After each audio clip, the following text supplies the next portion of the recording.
feelings right now, and then also your impressions on today's course? It was really heartbreaking. Yeah, it was closer than I ever thought it would have been in the prologue. I never expected to be on the podium in the prologue, but I had this stage picked out from weeks ago. I mean, I know this road just like a lot of people do, and I know it really suited my characteristics as a bike rider. So we took the chance, and I rode a road bike today, and I believe I rode a time trial bike, and over 18 seconds ahead of me at the split, or so I hear right now. And then, I brought that all back in the last 11 or 12 minutes or whatever. So, yeah, it's hard, but I'm happy the way I'm riding. I'm happy to be back in contention to win the race, and it's not over. Questions? Kyle's got a mic over.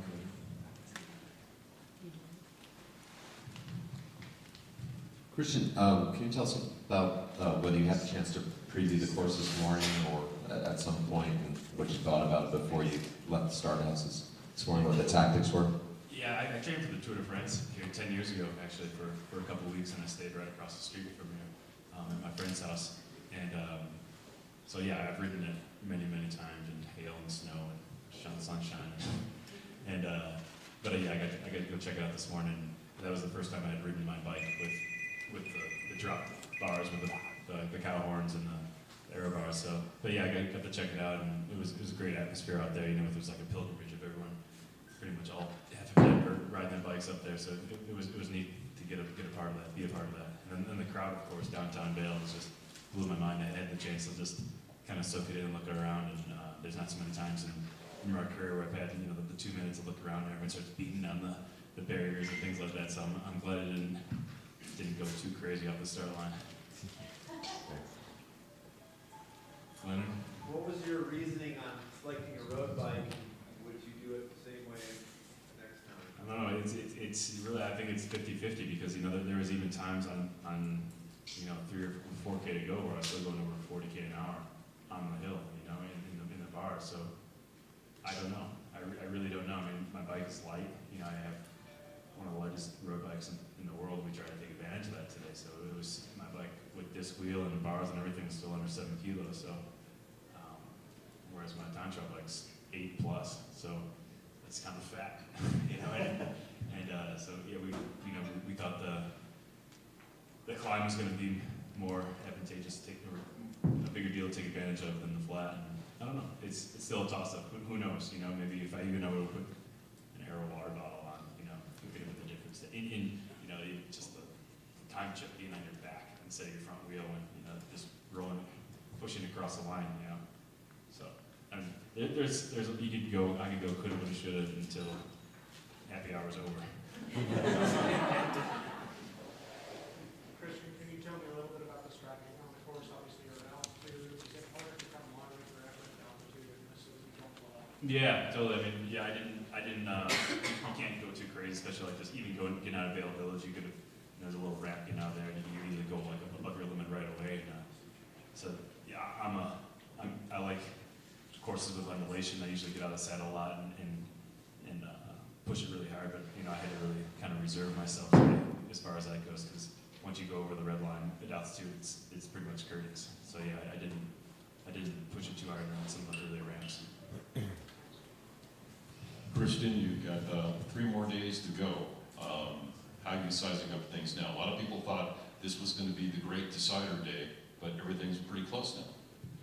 Yeah, I know. I think everything I read, pretty much everything I've read has been unbelievably wrong from day one, and I've really been taken aback actually. But that's all right, especially leaving me off the list. But yeah, I mean, I knew this race was going to come down to seconds. That's why I didn't take the prologue lightly, and that's when I was really even bummed at this first stage when I missed out on Levi going up the road. And of course, after yesterday, I was ready to do horrible things after I missed the boat on that downhill. So, in the same token, the silver liners, I was unbelievably motivated for today, and I couldn't wait to take the start ramp, and I just wanted to rip the pedals off today. So, Levi and I both missed the boat yesterday, but obviously took our vengeance back. And, you know, he won the lifetime skiing, but he's going to be taking me skiing a lot. And he's paying for beers forever. We'll take only a couple more questions. Real quick, GC rundown, Christian at 11 seconds back, TJ Van Garderen 17 seconds back, Cadel Evans 17 seconds back, Robert Hessen 30 seconds back, and Brent Bookwalter 34 seconds back. Christian, Back, Christian. sorry. No, next, I'm sorry, Okay. John. I have a question. On my velocity, Dan Schmaltz, that's not me, but he asked for you, he sends his regards. I'm from Ireland and I've never seen such an incredible amount of enthusiasm here today. What's your view of this? I think it's a great race for the future. I think this is going to put US racing on the map. What's your take on that? When you went by, there was some screaming where we were at, and I saw a rise come out from your face, and I'm like, wow, he's going to win this time trial. Yeah. No, I held back from saying that this morning, but I'm glad I did. And no, just seeing, you know, I remember when I was a kid, who I used to look up to, and you know, Pete's dad winning the race and things like that here in the Course Classic, and yeah, there's just the amount of enthusiasm is right. It's unmatchable. You have great crowds from all over the world in the Tour de France, but you don't have the same enthusiasm because everyone knows that, you know, this is a one-shot thing for them during the year. They can't go and see 100 and some days of racing within a couple hours drive. So this is their tickets. If they want to go and see Cadel, they want to go see Andy and Frank and all these guys who don't come over here too often, then they got to get out here and check it out. So they're pumped, you know, and they've been waiting for it. And especially coming on the backside of the Tour de France, watching it every day, and then having the guys that they've been watching on TV come into their backyard. People are just losing their minds. And then the Independence Pass yesterday was awesome. You know, you would have thought that you were going over the period of the Tourmalet with all the Basque fans cheering on. So it's great. And I hope that these events last forever, and I think that, you know, sponsors get every dollar that they put in out times, you know, 100, you know, back for it. So the fans are appreciative. I'm sure everyone's going to go out and buy Quiznos sandwiches for the next year or so. Christian, you've had a really good year, and Botters were saying this is the first year you've been healthy in a while. How much do you attribute that to health? Oh yeah, a lot. You know, I mean, I haven't felt like this since 2008. You know, or even the spring of 2009. After I crashed in 2009, I really got beat up, and more than I kind of try to put that in the back of my mind. You know, that it really didn't matter that much. But you know, now that I'm riding good again, or to my potential again, I realize how much I have suffered in the last couple of years, and it makes it all the more fun when you have been limited to how fast you can go for the last couple of years, and suffering to finally be able to put your foot on the gas pedal and feel good again. Final question. Christian, would you regard today's time trial as a perfectly measured performance by you, or do you think you could have found, in retrospect, do you think you could have found a few more seconds here or there? I think I could have found 0.18 seconds, I think, like in a blink of an eye, you know. But yeah, so I mean, if I could have tapped it again, of course, you know, I would have touched the brake a little bit less, you know, one of the corners, and I would have won, you know, or pedaled harder across the line, and that was it. So yeah, of course I could have, you know, but you know, if Levi would have been in the same position, he could have, you know, made it. So again, I could say could have, would have, should all day long. Okay, thank you for your time, Christian. Thank you. We do have Rafael Cortino regarding Tom Danielson from the team that I will read in a minute, but in fairness to Rafael's time, and that's what Rafael's 26 years old, rides for the APM Uni team. He's from Medellin, Colombia. 26 years old and a pretty noted climber. Rafael, were you surprised at your time? And you were up there with all the big name professionals today. Rafael, que si estás sorprendido con tu tiempo hoy, que llegaste ahí adelante con todos los favoritos. Bueno, sorprendió sí, pero muy confiado de lo que estaba haciendo porque En mis características de buen escalador también soy un buen contrarrelojero y al final me favorecía mucho que terminaba subiendo la contrarreloj. Well, he says really he was really surprised, but he had a very good time trial, and the time trial was advantageous to him because it was uphill, and he's a very good uphill time trialer.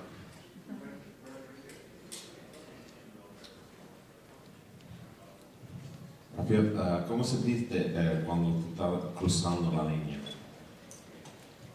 ¿Cómo se dice? ¿Cómo te sentiste? Me sentí muy agradecido conmigo mismo por el esfuerzo que he hecho para llegar a este punto, ya que todo el año he tenido muchos problemas físicos, pero sorprendido y agradecido con Dios y feliz, dichoso de estar ahí al lado de los grandes. So the question was, how did he feel when he crossed the finish line? He said he was really happy when he crossed the finish line, and he wants to thank God because he's had a lot of injuries this year. He's had a complicated year, and fortunately now his form is really good, and wants to keep going forward. Rafael, your team was really pegged as one of the favorites coming into this race, being from Colombia, altitude, in the mountains. Now that the mountains are done, the uphill time trial is done, does your team feel like you got what you came here to get? Are you satisfied with your performance?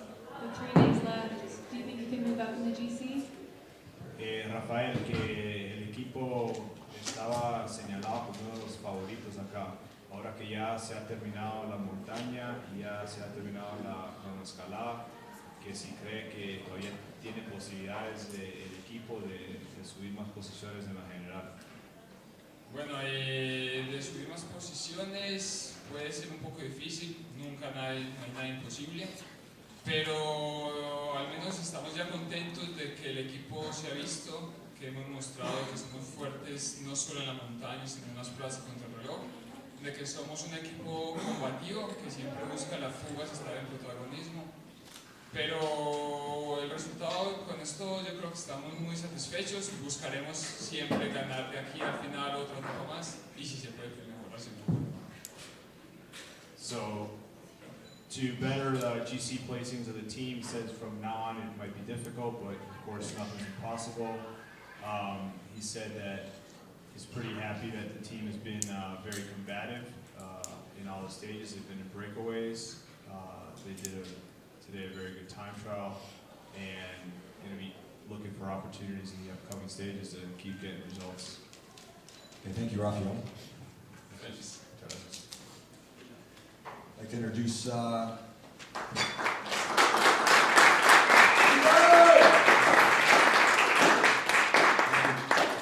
Levi Lightfarmer, who has taken back the Quiznos Yellow Leaders jersey.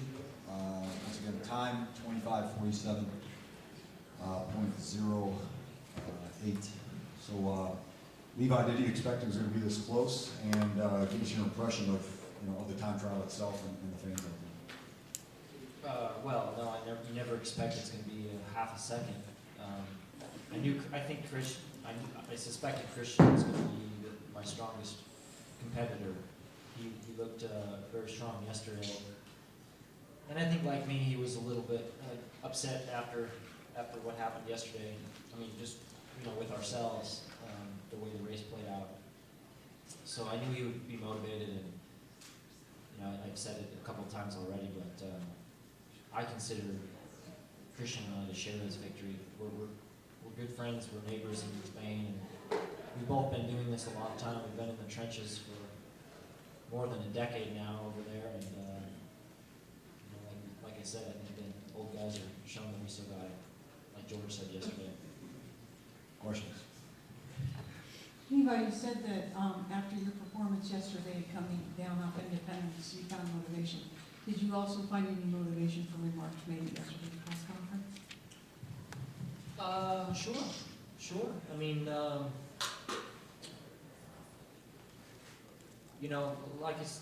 like TJ made a good point. He said you have to be able to descend well and climb well.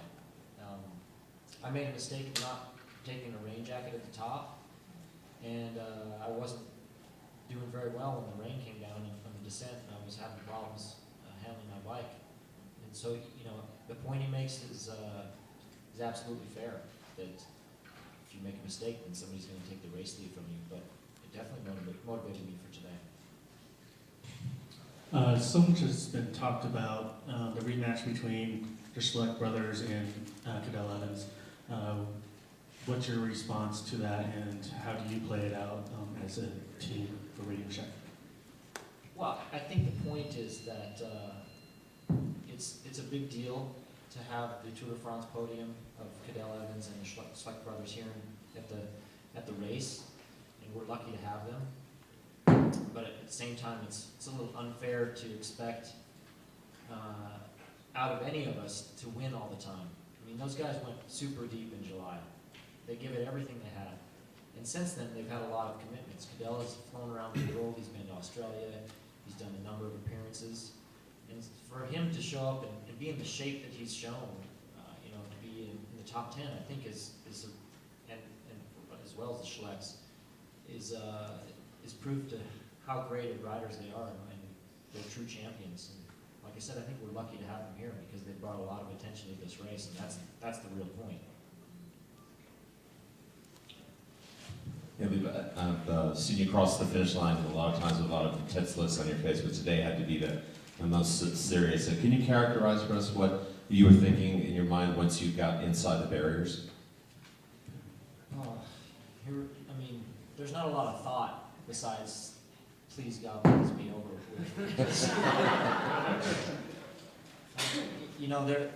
I was talking earlier to someone else that, you have to have the experience and the tactics to know how to meter yourself, because it's an uphill time trial that gets harder as the course goes on, and we're at altitude.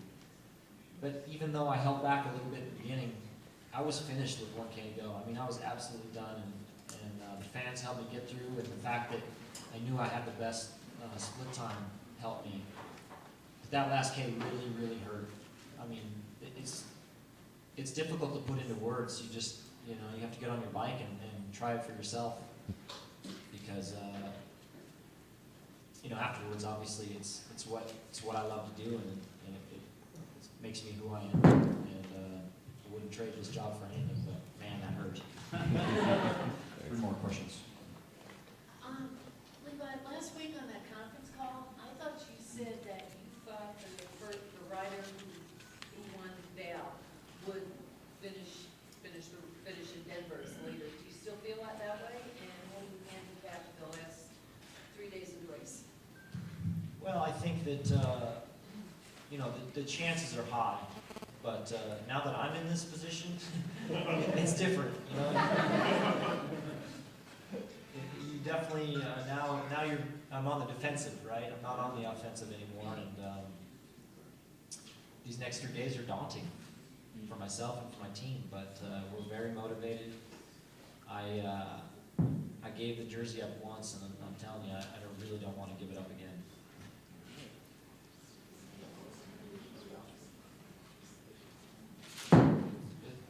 Hey, how about tomorrow? What kind of opportunities are there tomorrow? Do you think there's a chance for anyone to gain any time, or for you to gain some time? Yeah, there's time bonuses. Time bonuses are always very dangerous. There's wind. There's still some climbing left. The race can change and turn on its head at any moment. There's a lot of unknown factors. There's crashes. We saw a very bad crash yesterday, and that was actually right on my right shoulder. And I was very lucky to miss that. And that's something you can't control. So anything can happen. You have to keep that in your head and stay alert, and don't make any mistakes. I'll take one final question, and then also Jim Burrell and Sean Hunter, as they have throughout the tour, will be available for any comments from an organization standpoint post-press conference. And I also have, will have a quote from the team regarding Tom Danielson and his condition. Mr. Leheimer, I'm from the Colombian radio. You have near of you in Utah, Sergio now, and you have near 2 of you here, Infantino. What is your opinion about the Colombian cyclist? Well, I'm very impressed. I have to admit, I didn't know who Sergio Henao was before Utah, but I tell you what, I know who he is now. For me, I saw characteristics of Alberto Contador and Andy Schleck in him. He has an extremely big acceleration, or big punch, we say in cycling, and I think that he will do very well in his career. Levi, thank you for your time.